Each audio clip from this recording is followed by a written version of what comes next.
are treated with the exact opposite treatment in a certain way. And I'm talking about, and we did this really a long time ago, but not with most of you.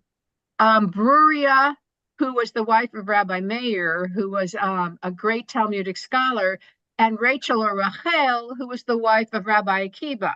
Now, Rabbi Akiba was actually the teacher of Rabbi Meir.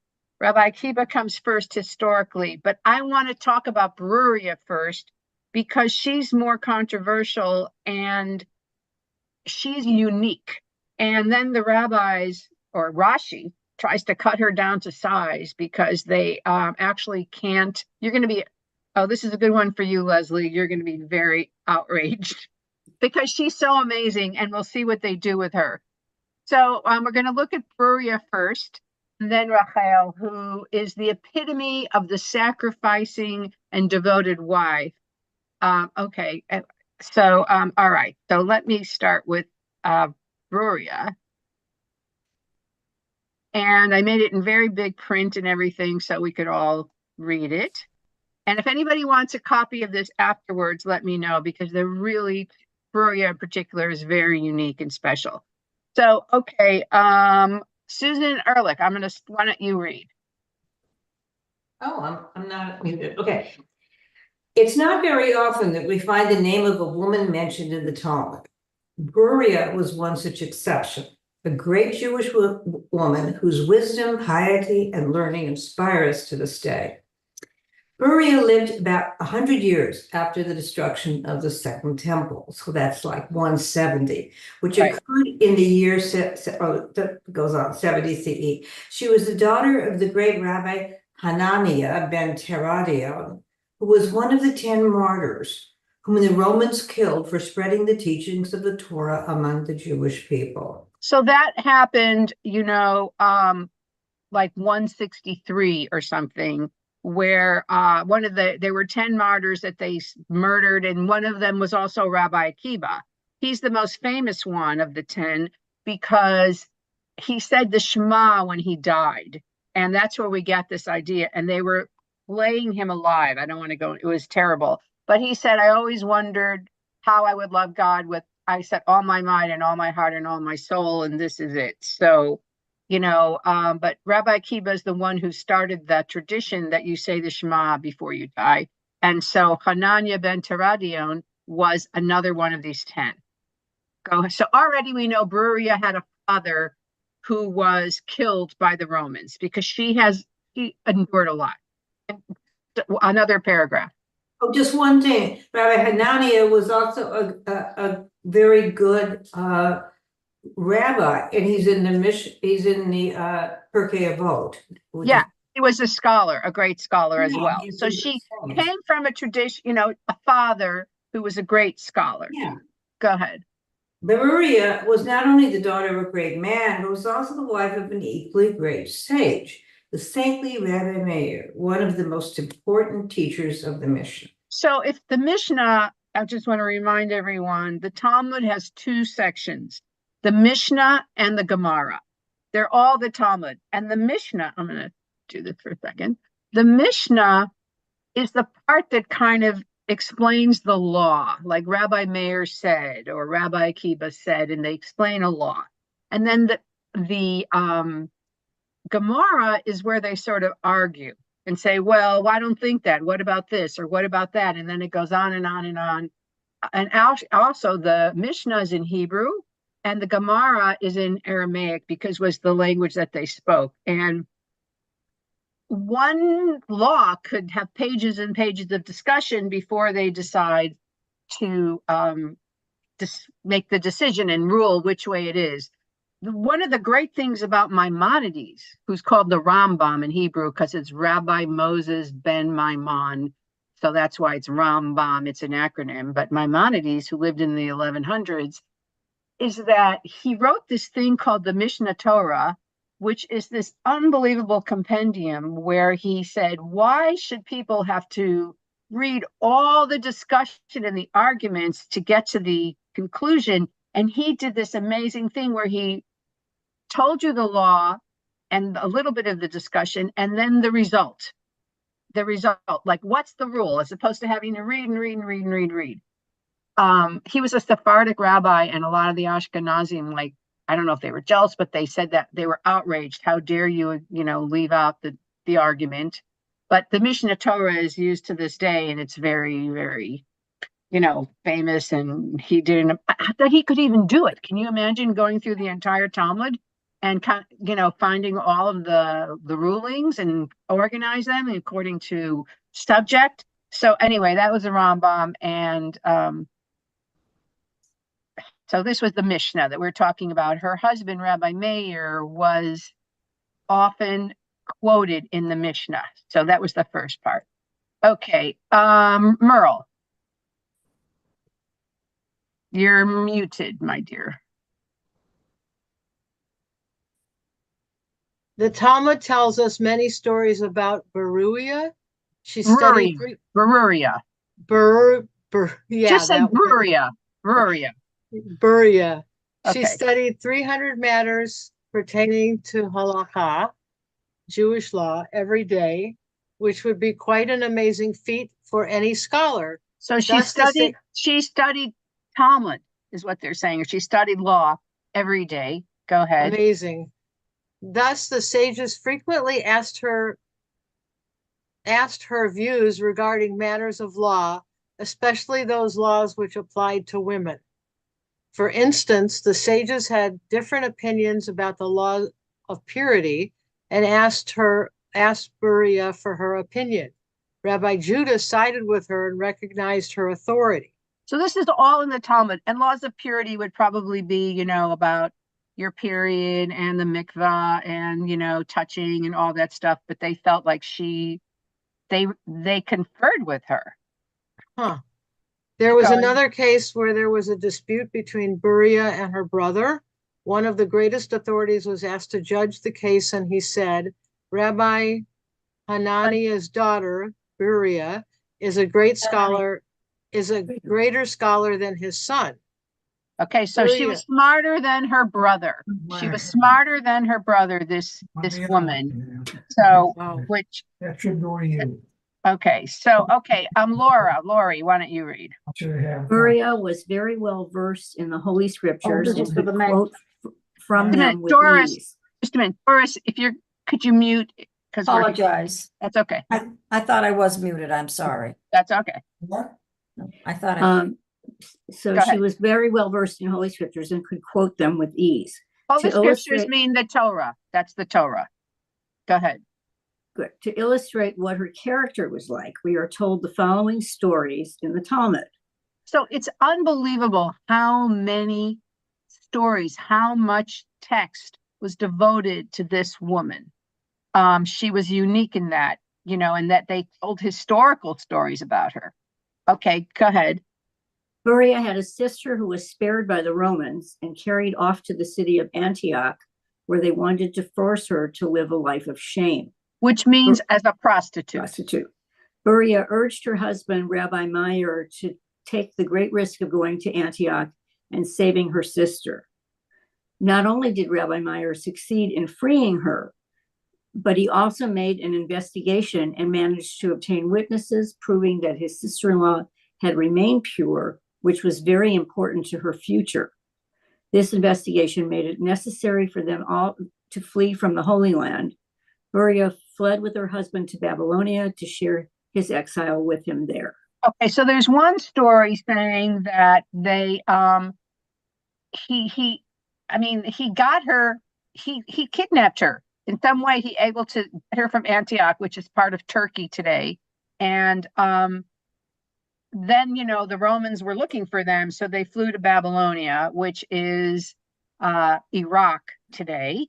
And the Babylonian Talmud is where, Rabbi Meir is often, he was in the Mishnah, but Babylonia had a huge Jewish academy and scholars and Jewish community there from the Babylonian exile, which is 586 BCE. They're Jews who had remained there all this time. They had an incredible academy in a city called Sura, S-U-R-A. And Jews lived in Babylonia / Iraq until 1950. Wow. So that's like how many years? 2,500 years there were Jews in Babylonia and then Iraq, and they were there 1,100 years before Islam was even started. So they lived among the Babylonians for, and then they were kicked out after the state of Israel was established. They were forced to flee. But But that's how. why was she kidnapped and No, meant the sister. the sister. Because she was a slave. They were turning her into a prostitute in Antioch. This was his sister-in-law, Bruria's sister. So she got her husband to travel to Antioch, find her, and grab her out of the slave trade and bring her back home. And then obviously the Romans, because it was all under Roman rule then, were chasing him as an outlaw because he had taken one of their slaves. And so they fled to Babylonia. But she was a slave. She was like a random slave like anyone else, or was she targeted? Because no. I mean, they're after the there was an uprising in 160 to 163 against the Romans. This is around 170 or whatever, or 175 or whatever, where all the Jews of Israel had a second rebellion against the Romans. The first one was in 70, and the second one was there, and this was when they basically destroyed Jerusalem, one of the ways that you punish your enemies is you take them into captivity and you sell them off as slaves. So her sister, probably because her father was one of the guys martyred because he was a rebel, they didn't get Bruria, but they got her sister, and they, grabbed her as a slave. Think about even African Americans, slaves, they just grab them in Africa. You know what I mean? They want slaves, and so it was kind of the same thing. She was probably a beautiful young woman, and they said, she'll be good for our brothels, or we'll sell her, or something like that. So so anyway, she got her husband to save her sister. And then one story is that they had to leave. Okay, so Lori, you were still reading. Go ahead. Oh, okay. Another time, Rabbi Meyer was very disturbed by the noisy, drunken parties of his neighbors. Their terrible behavior was such that they constantly interfered with his Torah study. In his anger, Rabbi Meyer once prayed that God rid him of these wicked pests. Hearing him, Beria gently said to him, "The psalmist says, may the sins disappear from the earth. You see, the world is sins, not sinners. One should pray that evil disappear. Then there will be no evildoers." You're saying, so, it's the Christian idea of hate sin, not the sinner. And she said this in the Talmud. Okay, so the first part of her story is she's like wise. And this is her most famous story that is beyond, it's in the Talmud, so there's got to be truth to it, but it's that a mother could be so holy is unbelievable. So Leslie, why don't you read this? Well, no, I don't want you. Leslie, no, I'm not sure. No. I'm sorry, Leslie, I'm sorry. I don't even know how to say this. I want to apologize, Leslie, for this story. I don't know if we should read it. Do you want me to go out of the room for a few minutes? Yeah, I do.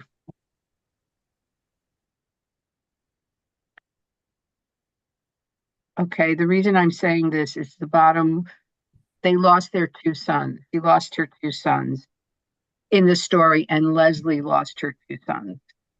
Ooh. So I don't want her to read it. I don't want her to read it. I can read it, and I thought it was really beautiful. Okay, so let's just read it, and then it's too much for Leslie.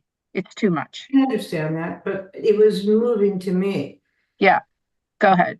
The most touching and most famous story about the piety, wisdom, and courage of Beria describes the death of her two beloved sons. One Shabbat, while Rabbi Meir was in the study house, a plague struck their children, and they passed away before anything could be done for them. Beria covered them up in the bedroom and did not say a word to anyone. After nightfall, Rabbi Meir returned from the house of learning and asked for his sons. Casually, Beria remarked that they had gone out. She calmly prepared the Havdalah, the cup of wine, the light, and the spices.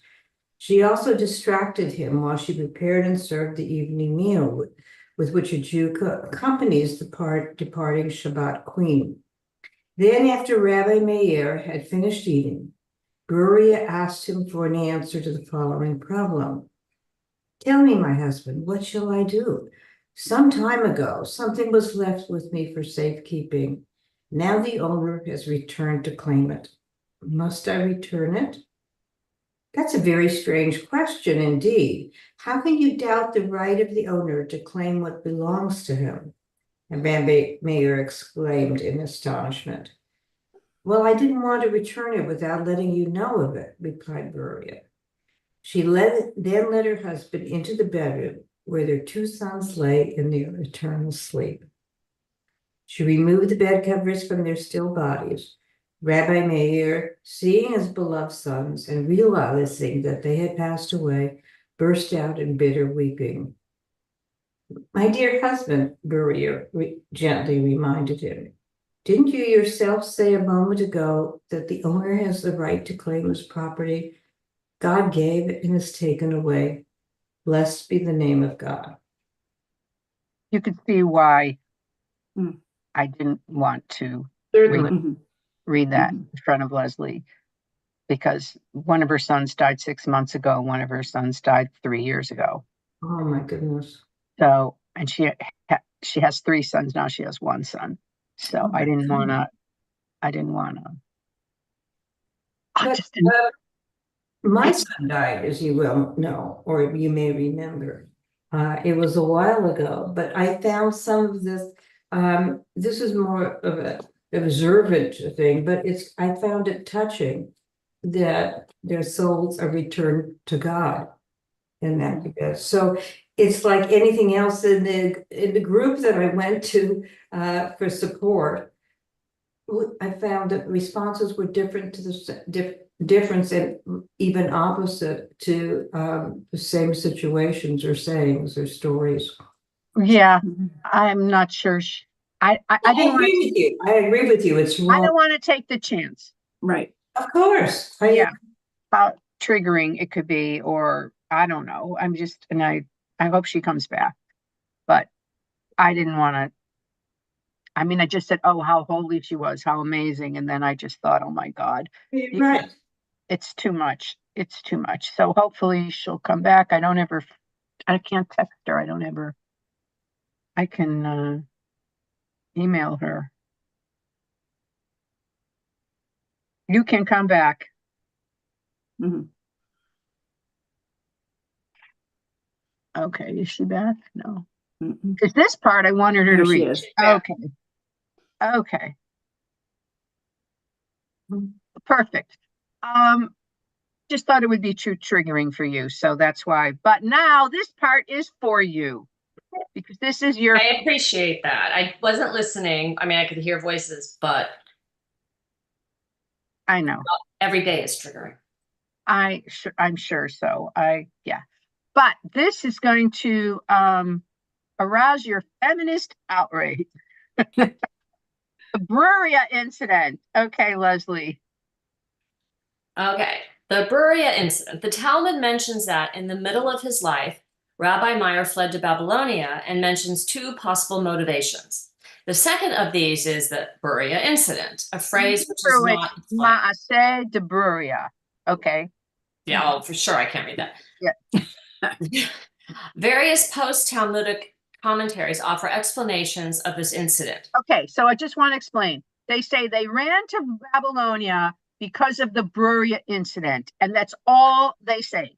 0, nothing else. And this is what I'm shocked that Rashi, who I loved, no, I think this is I can't believe it. With 3 daughters, I can't believe Rashi came up with this, but they ascribe it to Rashi. Go ahead. Okay, so according to Rashi, Berea made light of the Talmudic assertion that women are light-minded. Yeah, meaning they're not bright, they're Stupid, light, yeah. Women can't make their own decisions. they're It's they're flighty or whatever. just Okay. as that guy that, what's his name? The Chiefs kicker, right? To vindicate the Talmudic maxim, Rabbi Meyer sent one of his students to seduce her. Get this. What? Though Right. she initially resisted the students' advances, she eventually acceded to them. When she realized what she had done, she committed suicide out of shame. Yeah, this is like based on only the two words Bruria incident. This is what he comes up with. Continue. This really happened? Others, No. really, but yeah. Other sources have it that she fell ill emotionally due to shame, and a group of rabbis prayed for her death and peace. Rabbi Meyer, in turn, exiled himself from Israel out of shame and fled to Babylonia. So that's why they're saying it's all it says in the Torah is Rabbi Meir went to Babylonia because of the Bruria incident. That's it. And they filled in the blanks of this outrageous, in my opinion, explanation. So they Okay. just came up with this explanation because it suited them? Yeah, because she scoffed when the rabbi said it's written that women are light-minded, and she said that's ridiculous. Women are not light-minded. So then they said, okay, this is the story they came up with. To prove you're light-minded, we'll send someone to seduce you, and you'll see you'll give in, and that'll prove how light-minded you are. How flighty. And a man has never been seduced or given in or visited a brothel or This brilliant woman, they had to make a story, in my opinion, and cut her down. Okay. this. Yeah, I mean, it doesn't fit her personality at all. Okay, and here's just this last. This explanation has no recorded source earlier than Rashi, who lived 900 years after the time of Bruria. Well, that sounds like the Bible being written. It is also surprising in that it attributes serious crimes not only to Bruria and Rabbi Meyer's student, who allegedly committed adultery, but to Rabbi Meyer himself, who encouraged them to commit adultery. So this is like this Bruria incident that I just thought we hear these amazing stories about this holy, beautiful, wise, sagacious woman, and then who they even conferred with on Torah law or Mishnah law, and then there's this years later it says that they went to Babylonia. Now we saw earlier it could have been because they fled because of the sister, but Rashi says no, it's because of this, which I don't like. Why make up this story then? Because, well, okay, other people. Why do you think that they would come up with a story like that about a woman like Bruria? To get rid of her? Well, I mean, so in she's the thought, dead. She's gone. 900 years later, they come up with this story. 900 years. I have to say, it's compared to Mary Magdalene, who was this follower of Jesus, and this woman who lived in the town of Magdala. That's why she's called Mary Magdalene. Her name was really Miriam. She was a Jewish woman. And what is it? 1,000 years later, they decide she was a prostitute. And then she was never a prostitute. It's similar. So, Lori, what do you think? I was just going to say that when, men are so easily threatened, even 900 years later, they had to figure out a way to silence this story. Okay. I mean, what's interesting to me is that Rashi, see, this doesn't make sense because Rashi taught his daughters Talmud according to tradition. Yeah. So why would he then come up with this story unless to say, I mean, he wasn't even supposed to do that. So that doesn't make sense. So is it ascribed? I think we're going to see. Some people said Rashi did not say that. Other people said it. Okay. But it also could be like a warning. Don't educate your daughters. Don't let them stray from what their obligations are. It's kind of a warning to the men, the fathers, the husbands, I think, because the women aren't going to be reading this in the Talmud anyway, or they're not going to read Rashi. They're like, look, don't give your daughters too much knowledge or education. Which also doesn't make sense because Rashi did just that. No, that's why I don't know that it was Rashi. Merle, you want to say I something? feel like it's a message then to keep your women inferior. Yeah. For Have things whatever changed reason much? they had, keep women inferior. And Yeah. you read this, and in a way it's hard to read because you're like thinking as you're reading of how are they keeping women inferior? To this day, they don't, what's going on in Right. Afghanistan. They're not letting girls go to school anymore. They're not letting them read anymore. They were free for a while and now they're back to this. They're afraid of that women will be better than them. Right. It's all about what Laura said, that men are threatened by it. So Right. if they're not going to beat them all to a pulp, I guess I have to hold them down somehow. And history repeats itself. Yeah. Okay, so not all rabbis agreed with this. So Cindy, why don't you read traditional rabbis? Traditional rabbis such as Yosef Shalom Elishev, as well as academic scholars such as Eitan People are, so whatever. Go ahead. Yeah. have argued that this story was not written by Rashi, but rather inserted later into his commentary by a mistaken student. Okay, because people do. Okay, so they say Rashi didn't write this, and I think they probably thought he taught his daughters Talmud. How could he have written this? Right. So rabbis say no. Then this other guy, Nisim ben Jacob or whatever, continue.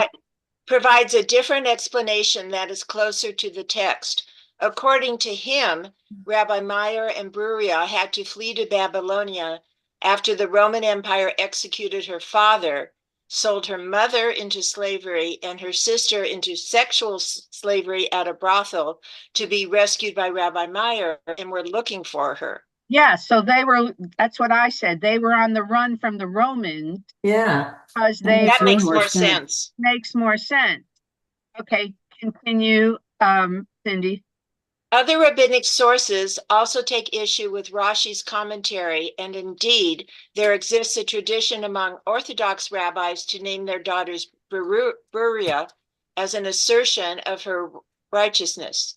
Okay, so now, so the rabbis, I love how they always have to like excuse or find a reason or whatever. It reminds me of when we read how King David, seduced Bathsheba or had sex with Bathsheba and she was married. And then the rabbi said, well, actually, she was divorced because the army always divorced their wives beforehand, which it's not written anywhere, but the rabbis say they want to excuse people. They find an explanation. So, Pina, why don't you read? The commentators explain. Pina, are you there? You're muted. Pina, you're muted if you are reading. Okay. All right. So while we back the commentators? Yeah. Okay. The commentators explain that she was really able to overcome the test, but God punished her for speaking badly of the sages, saying that if she had said the rabbis are correct, but that she was an exception, there would have been no problems. Okay, so they're saying God punished her because she said women are not light-minded. That's ridiculous. If she had said, well, other women are light-minded, but I'm the exception, they wouldn't have had to touch her. Yeah, Nina. I have a comment. I think it's because women didn't go to fight. And see, Joan of Arc was an exception. They made such a big deal of her.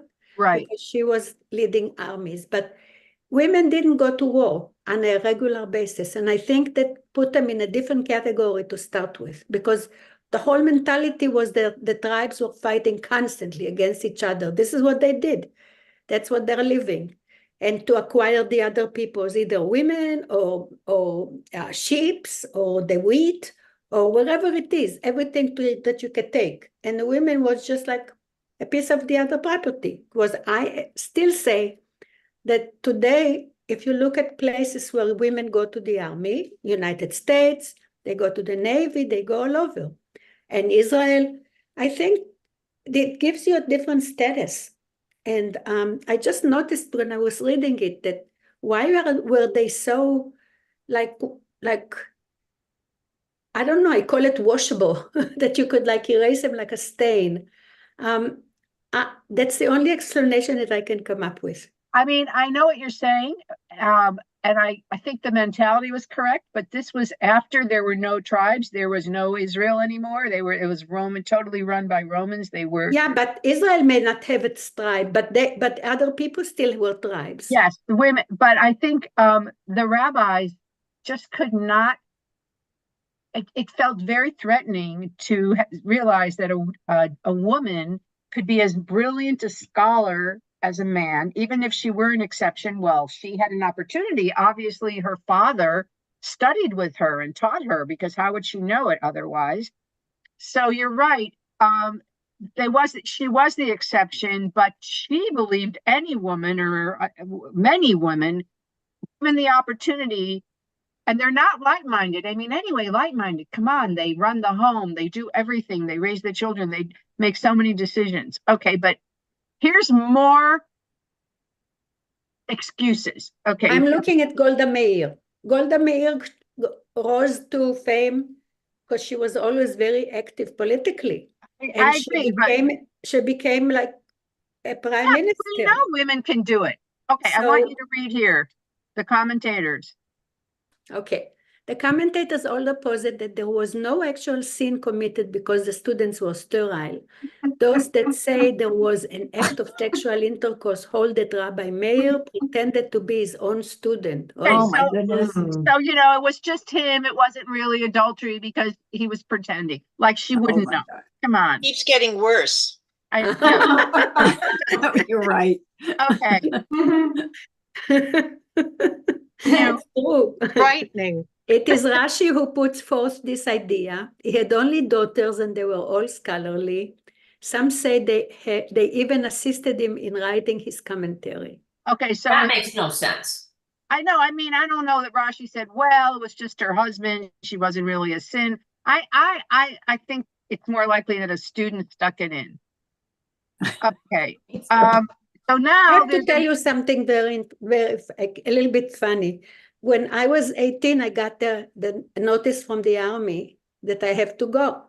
So my father-in-law was very religious. They were like best friends with Rabbi Frankel, who became later on the chief rabbi of Tel Aviv. They were really religious.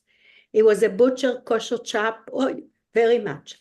Anyhow, so here I am getting a notice. I'm coming from a house that my mom was from Lithuania. My father was from Salonika. They both met in a kibbutz, so religion was out of there. There was a rabbi that used to come once a year to the kibbutzim and married all the couples. After they already moved into family rooms, each one of them. They were called the family room. Anyhow, so, and here I am. And so he wanted me to get married to his son, to my husband. So badly, he went to Rabbi Frankel and he got him a note that I should be, that I have like a time off, like, how would you call it? When you push something ahead, like deferment, tchia in Hebrew, yeah, deferment. And he told his wife in Yiddish, and he said, Terez, as he geht, ze kim nicht zurück. Terez, if she goes, she's never coming back. That's what he told his wife. Did you want to so marry she him? rushed right away and she made the wedding, and they made the whole wedding. They wanted me to marry him so badly. They did everything. All I did is show up. That's it. You want to marry him?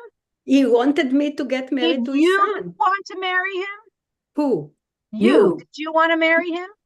I did. I was married to him for 50. Okay, I'm just making sure it wasn't a shit up where you met. No. I met him because I was working in an office, and his mother walked in one day to make a phone call because nobody had phones at those days. Okay. It was, yeah. Okay. So Bonnie, she can said, you read? I want to move on. Bonnie, can you read? Okay. Are you up to it? Yeah, I'm So fine. nice to see you, Bonnie. How are you feeling? So nice. I'm doing well. The ablation took care of my last problem, so we're good. We're good. Well, I'm so happy. Okay, Thank you. so challenging the status quo. Okay.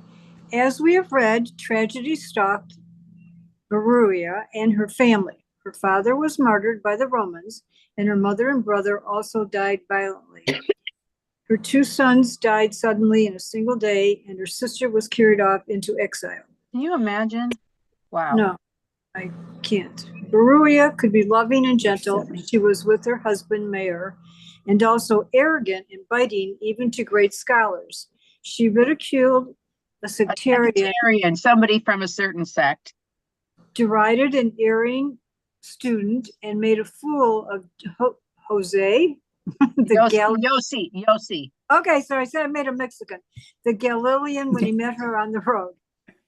When she mocked the sages' beliefs that women are weak and easily seduced, she challenged the prevailing wisdom of her time and came to a shameful end, proving the contention of the rabbis that any woman who studies excessively like Beruia is vulnerable to sexual sin. Okay, so this is like their point. This is like another explanation. This, that's why they made the story. Okay. And do they ever talk about all of those men who do nothing but study the Talmud or Torah or whatever, pray all day long in synagogue? They don't have the same little problem? Of course they do, but they're men. Of course they do. I'm sorry.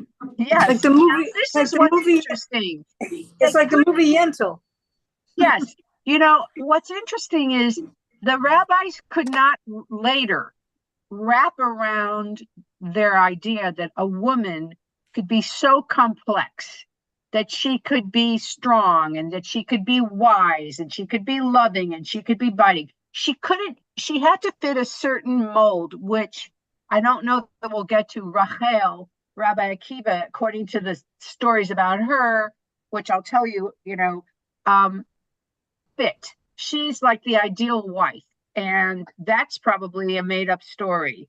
But this part, like what they say is there are these accounts concerning Beruia are made. This was a theory that there were different women. There wasn't one Beruia, there were 3 Beruias, because she, couldn't be a complete human being. Okay, so she's called, in the Babylonian Talmud, she's called the wife of Rabbi Meir, pupil of Rabbi Akiva. Okay. Sometimes she's not referred to that way. She's her own, or sometimes she's called the daughter of Rabbi Hanania. Because of this variations, it is suggested that perhaps 2 or even 3 historical women became incorporated into a single persona. Like one's the scholar, one is a wife, and one is a daughter. So they can't wrap around their idea that she is her own person. Okay, so that's basically her. And then the Middle Ages story is what we talked about, that this happened in the Middle Ages. They made up the story about her being seduced. Okay, this is kind of a repetition. Okay, let's just read this conclusion. As in Lori, this incident. A heroine for all time. Right. This incident, while not part of the original Talmudic composite, raises some disturbing questions. Could a woman such as Beruia have existed in the land of Israel in the 2nd century? If the education of women was rare, then Beruia was more likely an exception or a legend. I don't think she was a legend. Go ahead. Yeah, whether she was fictional or historical, why did Rashi feel obliged to damage the reputation of a righteous and learned woman by writing down these stories? Despite the unanswered questions associated with her, Beruia's name continues to resonate in women's history, and she remains an exemplary heroine for scholarly Jewish women. So I think she was amazing. We sort of discussed what we think were the reasons that they had to cut her down to size. She was just too fantastic, too wise, too kind, too pious, too holy, and they had to come up with this terrible story. So that was Rabbi Meir's wife, and there's a lot about Beruia. There's less, but yes, still a very famous story about Rachel, and they would have lived around the same time. Yeah, that's See, good. Rachel would have been older. Rachel would have been older because Rabbi Akiva was Rabbi Meir's teacher, but not much older. But they lived completely different lives. We have this impression that Bruria, even though she suffered a lot, lived a middle class life. You know, her husband was a famous rabbi. They had children. They had a house or whatever. And then they maybe had to flee to Babylonia. This is the story of Rachel, which is, this one sounds like a fairy tale, and there's some commentary saying that this story justifies husbands going off and leaving their wives, or wives devoting their lives to supporting their scholarly husbands, which we know still happens today in some parts of like Jerusalem and other places where the men study all day and the women work. So, Doris, I never called on you. You're so quiet. I know, I lost I lost the whole Okay, thing. well, I want you to come and read about I- Rachel now. I got it now. Where do you want me to start? Right here, Rabbi Akiva. Rachel, wife of Rabbi Akiba. Yes. Yeah, here? Okay. Yeah. Rabbi Akiba ben Joseph was one of the greatest Talmudic scholars of all times. With his sharp mind, the sages said he could uproot mountains, and he explained every single letter of the Torah, even the little crowns that adorn many of the letters of the Torah. Rabbi Akiba was one of 4 great sages who tried to enter the deepest secrets of the creation and of learning, and he was the only one who came out sound of body and sane of mind. It is told that all the extraordinary scholarship of this most famous of all Naim means a biblical, a Talmudic scholar. was due to the self-effacing love of Torah of his wife. You see, Rabbi Akiba was not one of the fortunate ones who are born to riches or into the house of a scholar. He was born as the child of a very poor family and became an ignorant shepherd, one of the many who took care of the thousands of flocks of the wealthy Kalba Sabua, about whose riches the Talmud tells many stories. Okay, so there was this millionaire, this very rich man named Kalba Sabua, and he had flocks. And some people I've read say Rabbi Akiba wasn't even Jewish, that he converted. I've heard that he's converted, but he was an ignorant shepherd. Okay, so this is why this story is so like interesting. Okay, who has it? Lori, the daughter. The daughter of this fabulous man was a beautiful and God-fearing girl. The richest and most learned young men of that time would have considered themselves fortunate to marry her. But Rachel, Kalba Sabua's only child, the heir to his riches, had observed the shepherd Akiba, and some inner voice told her that this ignorant youth had the makings of a great scholar. On the condition that he would leave her father's work to go and study Torah, she married him secretly. Okay, so here's this, I don't know. I mean, actually read some story. There was a novel about it, how she kept meeting him in the fields and he had such deep thoughts, and, and he had so much to say. And she said, you should study Torah. He says, I don't even know how to read. And she taught him how to read, according to this thing that I read. Wow. And she said, I think you should go and study. You have the makings of a great scholar. And then he was very poor, and she married him secretly because, her father would never approve of such a thing. Okay, one more, Lori. As Rachel refused one young man after the other, Kalba Sabua found out about her secret marriage to his former shepherd. He was incredibly angry, and he vowed that he would have nothing to do with her or her husband. Okay, now this is like the ultimate woman, the ultimate wife. I mean, she's so devoted. It seems unreal. Continue.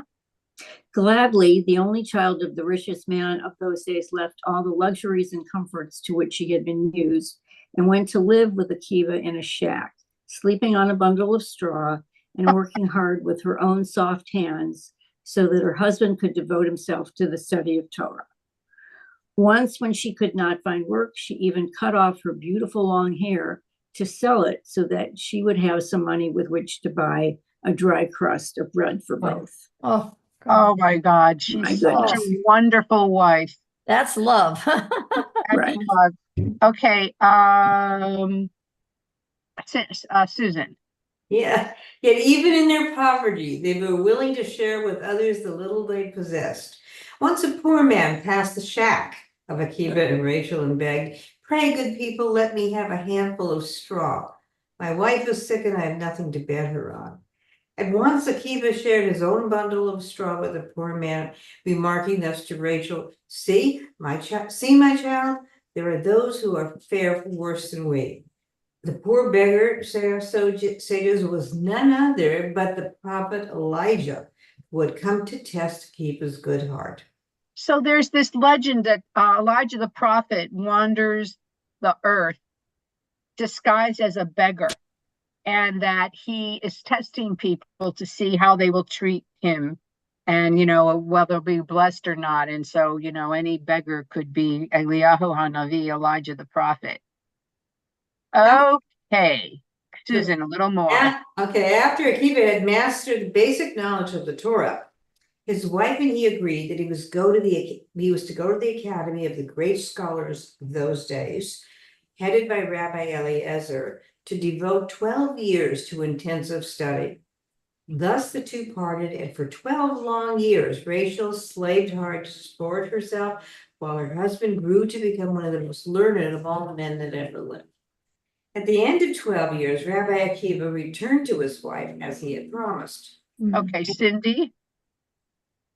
Wait, so he's gone for 12 years? She's on her own. Wait, not only, not just 12 years. Okay, Cindy, read. When he came before the shabby old shack, he heard a conversation between his wife and a neighbor who was taunting Rachel for being foolish enough to wait and slave for her husband who had left her to study Torah.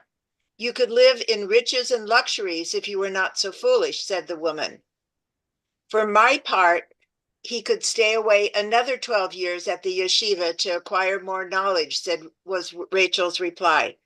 Full of pride and admiration for his great wife, Rabbi Akiva turned around to do as Rachel wanted him to do. Oh, my 24 years.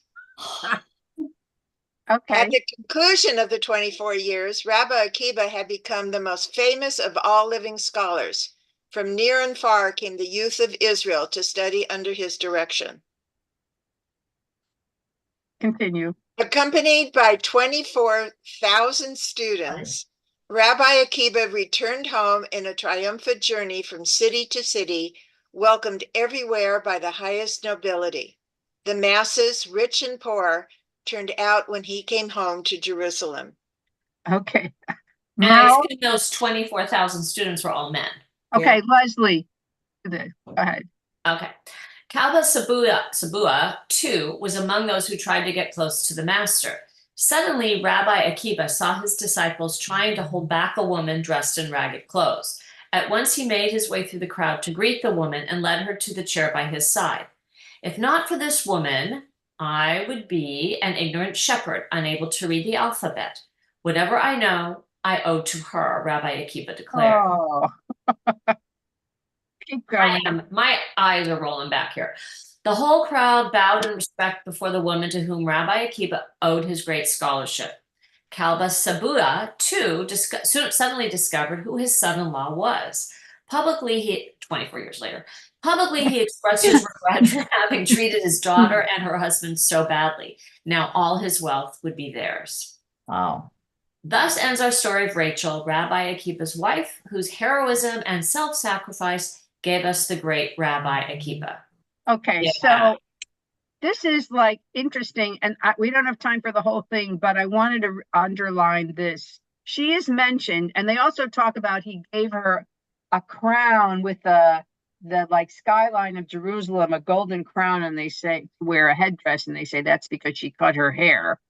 But the part that I wanted to show you, I mean, this whole thing is so interesting, is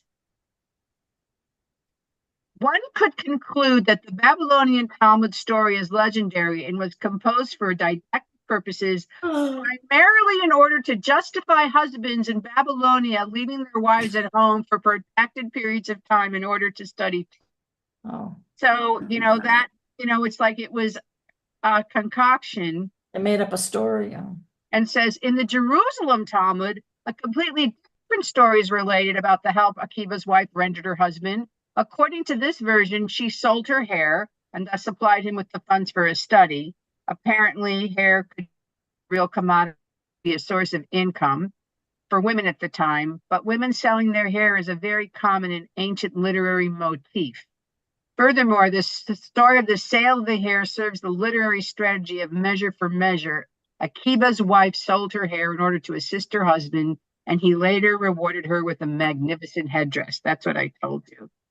So, and then others say that this whole story of him leaving for 24 years is not even true. That maybe he married a poor, rich man's wife and she supported him while he studied Torah. But what I love is, like, look at the difference between the way Rachel is treated and Bruria.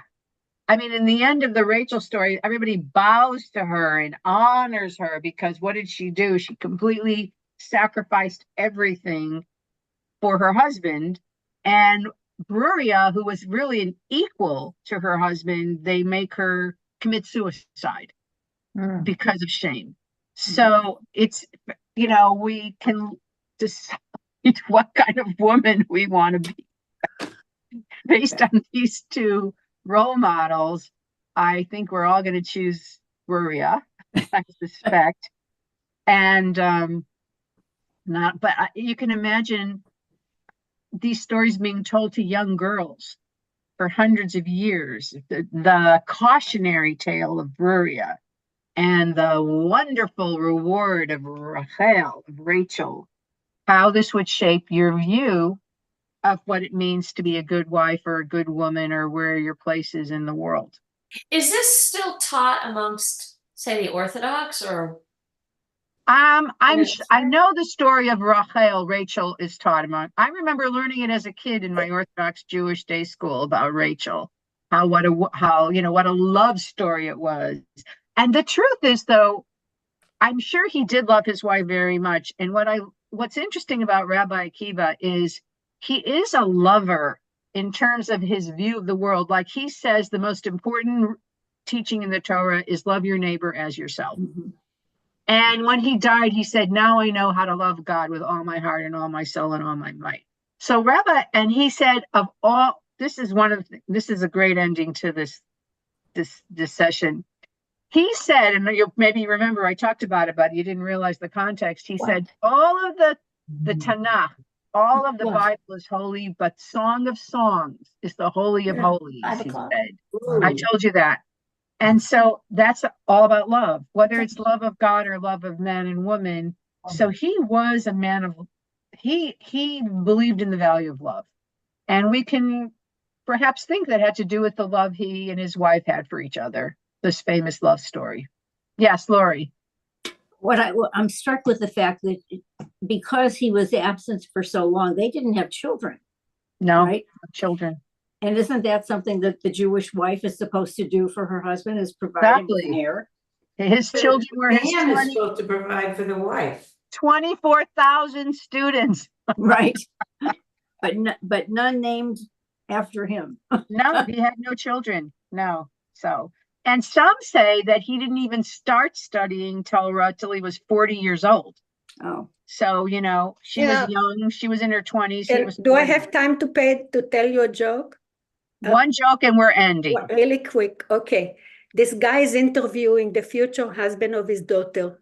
He's got a Talmudic scholar and he's interviewing him. So the wife is upstairs and they're down talking. So the man asks the boy, so where are you guys going to live? And the boy says, God is going to help. Okay. And what are you going to do for a living? How are you going to, God is going to help. And what's going to happen when you're going to have children? God is going to help. So the man goes upstairs to his wife and he says, I like him already. He already thinks I'm God. Right. That's cute. It's cute. Very cute. cute. We're definitely going to miss this. So. Yes. Well, have a beautiful summer. We'll do Thank you for this. There'll be Torah study during the summer on Friday. I'm going to miss this too, but I need a break. Of course And you I do. need That's to okay. convert- We'll allow you to have it for the Thank time you. being. So I want to Thank wish you. you a beautiful summer. We're not going to wait till after the high holidays. We'll start again in September because Yay. it'd be like November if we waited till after the high holidays. Thank you, Susan. This was You're lovely. Thank you for This everything. was Thank great. you. Thank you Thank so you. much. Thank you, everybody. Thanks for understanding. Have a wonderful you. summer all. You too. Bye. You Bye. too. Be well. Bye. Oops.